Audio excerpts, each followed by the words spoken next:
Hey y'all, welcome to my channel. My name is Joy Elizabeth and I share with you my embroidery journey.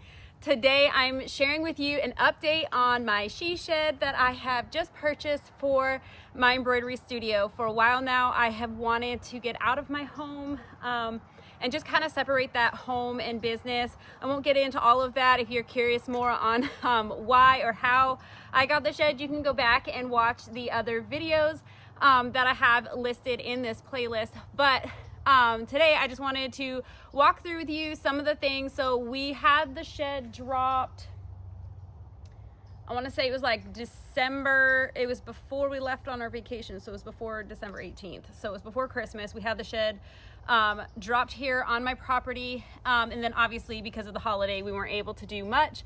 Fast forward, we're about in the middle of January and we have done a few things. If you watch those other videos, you will see that the shed did come with, there's some insulation here that we have taken out, and I will explain to you why we took some of it out. But it did come pre-wired and with some insulation because it was a repo shed. There was some work that was already started inside of it.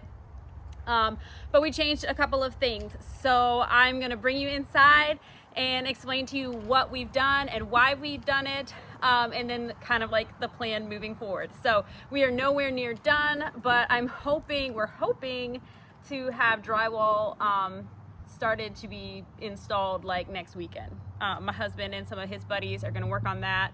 I can do a little bit of drywall, I can mud, I can tape and mud and sand. Usually whenever my husband and I have done drywall in the past, that usually becomes my job. He hates mudding, so I'm like, I can do that, that's no problem. And then I help him hold things up so he can screw them in. So anyway, we're hoping to get some of that done next week. But without any further discussion, let's go inside the shed and let me show you what we've done. It's a little bit of a mess, but if you know construction and you know the process, so you won't be surprised by that. So let's go check it out.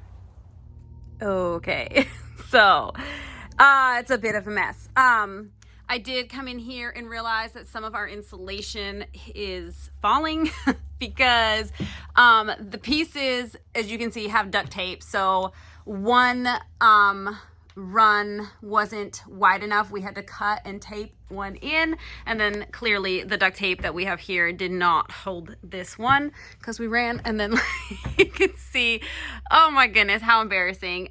Anyways, okay, so I'm popping a video in here of me stapling up one of these pieces of foam that is going to create a gap between the ceiling and the insulation. And what that gap does is that it's going to allow airflow to be able to move around up there in the eaves of the like quote attic space, so that we don't get any problems with extra moisture. So one of the things that in my research that these sheds are kind of known for is not being insulated properly, and then people end up getting too much moisture buildup, and then it could like end up practically raining inside, or you're gonna get mold, and like it basically leaks, and it's not leaking from the roof, it's leaking, or it's like having just like moisture buildup. So better safe than sorry. I mean, we're not gonna be cooking anything in here, no one's taking showers in here, I don't even have water in here, but just even the moisture from the humidity, like we live in the South, there's a ton of humidity in the summer. So with that, I just wanted to be extra safe. So that is the reason why we changed the insulation, because the way that they had the foam board, it went flush up against the roof, and there was no room for airflow. And then we didn't want it to go all the way up to the peak. We wanted to run that insulation straight across, giving us like a flat ceiling. So like the edges are still going to be slanted, and then it's going to go flat. And that again is creating that gap on top that's allowing that airflow.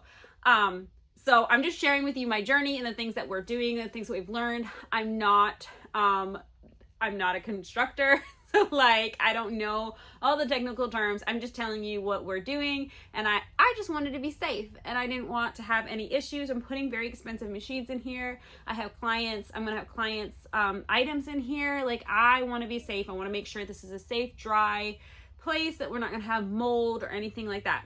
So let me just, this is, so I got my dog with me today because otherwise you hear her little feet walking around in here. So I figured I'd just hold her. So this is the foam, and I don't want to hold it for too long because it literally sounds like an egg carton. But it's the same material that egg cartons are made out of, and then you can just see those grooves, and that's going to allow airflow. And I had seen that some other people that were doing sheds were actually drilling holes like in the eaves, and we started to, and we did a few holes on each side. But then my husband's like, there's enough of a gap and there's enough airflow just naturally flowing from where like the outside wall meets the roof. There's enough air and like gap there. But also those holes are something that we can go back after and drill. So if we feel like, you know, it needs more, we can go back and do that. So anyways, so that's why we changed the insulation, because the rolled insulation was just easier to put up and like the way that we wanted to. Those other pieces were already cut. So yeah, so that's why we did that. So we were able to save money in the insulation area by utilizing on the walls what was already in here. But for the ceiling, we did go and buy this, this insulation.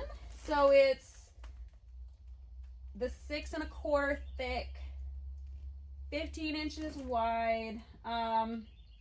There's 9 pieces in a bag. Where does that,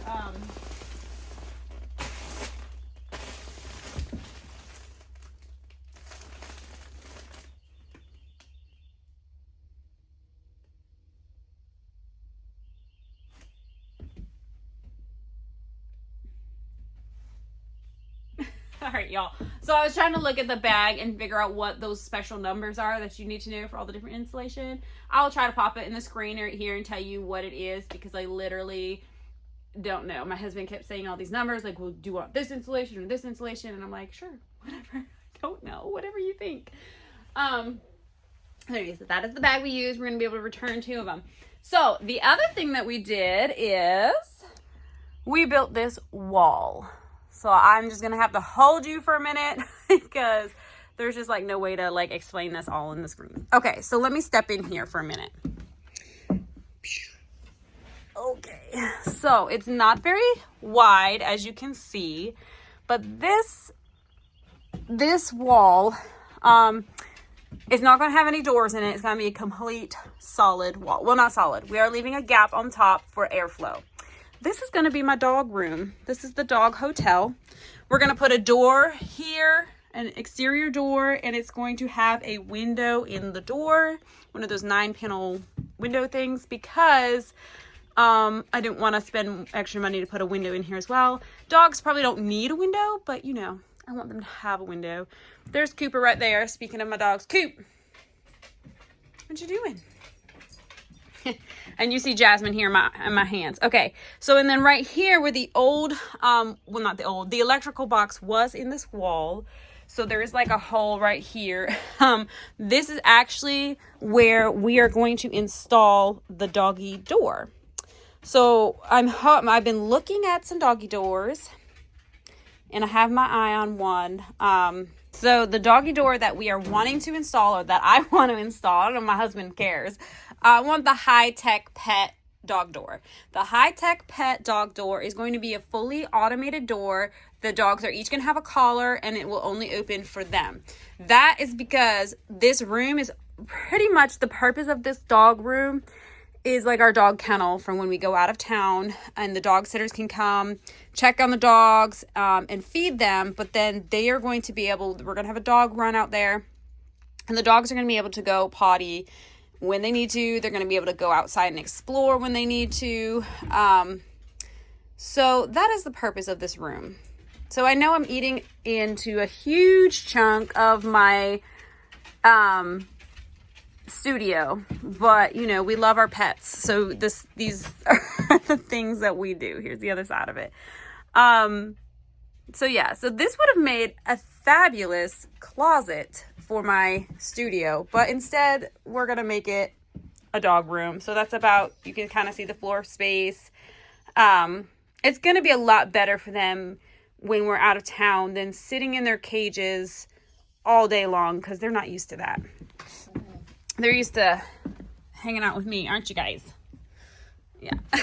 So there they are. They're ready to go outside. So yeah, let's go outside and I'll show you where we're going to run those lines. Okay, so my husband installed a box here. I'm tripping on sticks. This, if I can get it opened. This was on the shed already. So he is going to be able to run the line from this kind of like exterior breaker box. It's going to go in, the wires are going to go in through there and then up into the breaker box that's inside. So anyway, so he's going to, hopefully, if the surveyors say it's okay, we're going to run, this is our little flags, where we're hoping to run the wire. There's our house. Please don't mind the mess in my carport. Don't even look at it.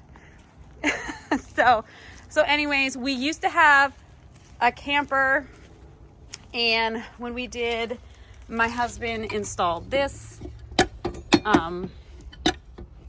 to plug in our camper. So we are going to, we don't have a camper anymore. We're going to change it and hopefully be able to tie into that somehow. We're going to have to move that stump. That's going to be so much fun. So anyways, that was a lot less wire to be able to do that than to try to get it all the way to the back and around. So this is the plan. That's what we're hoping on for the wire. Surveyors should be here hopefully today or tomorrow. So that's basically it so far. I just wanted to just pull this video in here and let you kind of in on the journey, in on the process. I feel like sometimes it doesn't feel like I feel like we've been working nonstop on the shed, but then I don't feel like we've gotten very far because the shed did technically come already with insulation and wiring, and I'm like, all we did was move stuff around and change stuff. So I feel like we haven't really gotten that far, but we have definitely gotten pretty far with it. The other thing that I did think was so important that I wanted to share with you is the financial side of purchasing a shed. If you can't afford to purchase a shed outright and pay cash for it, which I could not, and if you've seen the other video, you know that I got a steal of a deal. This was a repo shed. We weren't even looking anymore because we kind of just got to the point where it was a dream. They were expensive and I just couldn't find what I wanted in my price range. Fast forward, this one popped up on Facebook. We weren't looking, we weren't expecting, but it was the right size and the right price. So we were like, let's do it. Let's go jump on it. So what we did was we went down to the place that was selling it, and I put in the $100 deposit to claim the shed, basically, filled out all the paperwork for the rent to own, and we're like, because it was just such a fast thing that we're like, okay, we're just gonna get it, we're gonna have it dropped, and we're gonna figure out the finances later. And it's not, when I say that, I don't mean that we didn't have a plan or didn't know that we could afford it. I do know that I can afford it, but the plan was to go to the bank and get a loan through the bank, or the other option would be to look at credit cards, because a lot of times with those credit cards, if you have really good credit and you shop around, you can find one that has 0 interest for, some of them are like 18 months, some of them are like 24 months. That's 2 years, y'all. So like if you could find a credit card, and this is even like if you're trying to buy a multi-needle embroidery machine, that's actually how I paid for my first embroidery machine. We had a credit card that was 0 interest for 18 months and I paid it off before that 18 months was over, so I didn't have to pay any of that interest. The reason why you don't want to stay in a rent-own situation with one of these sheds, they're great if you don't have the credit and you can't get other financing. Like I understand that some people are in that situation where that's the only thing that they can do, and you know what, if they are going to receive their blessing, and they're, you know, some people are turning these sheds into homes, and sometimes that's the only way they can do it. And you know what, I'm glad that that's an option for some people. But if you have the credit, if you're able to get financing a different way, I would strongly suggest you do, because if you do the math, if I stayed in the contract that they have written up for this particular shed, by the time I was done, if I only paid the minimum payments, by the time we were done paying for the shed, we will have paid for it twice. I could buy 2 sheds for what they're going to charge in fees and interest. They didn't even say what the interest was. You'd have to, like, there's so many fees, there's so many things built into it. So if it's the only way that you can go, then by all means. But if you can get financing a different way, I would strongly suggest looking into getting financing a different way. Whether you get a personal loan, a business loan, or look into those credit cards, whatever you can do. So we have worked out our finances for this a different way. We're all set. We're good to go. But I did want to just plug that in here because if you were inspired by this and you're thinking you're ready to jump in and get a shed too, I want you to have all of the information and know what you're getting into. Financially, it's a big deal. So anyways, so that's it for today. We've moved wiring around. We've changed some insulation and tweaked some insulation. We built a wall. That was kind of a big deal. So right now we are waiting to we're going to purchase a door for the dog room and the drywall. So those are like the next big things that are going to be happening in the shed, hopefully next weekend, but we'll see how long it takes. And then after drywall is mudding, sanding, painting, flooring, and then hopefully I can move in. So I look forward to getting this done. Again, I don't know if it's going to take months or it's going to take weeks. I'm really not sure of the timeline. We're just doing the best that we can as we find time to do it, because my husband works full time, and then obviously I'm busy with the embroidery pretty much full time as well. I mean, not pretty much, I am busy full time embroidering from home, working from home, taking care of the kids. So yes, we're busy. We live full lives. So we work on the shed when we can. But I'm so grateful. My husband has been out here slaving away. Thank goodness the weather cooled down. And if you're not watching from the south, I'm so sorry, because believe me, I can relate. We lived in the north. I was born and raised in New England. I know about snow. I know about cold. But last week it was like, we're down in the south. It was like in the 80s. It was so nice. And now it's a little chilly. What we got?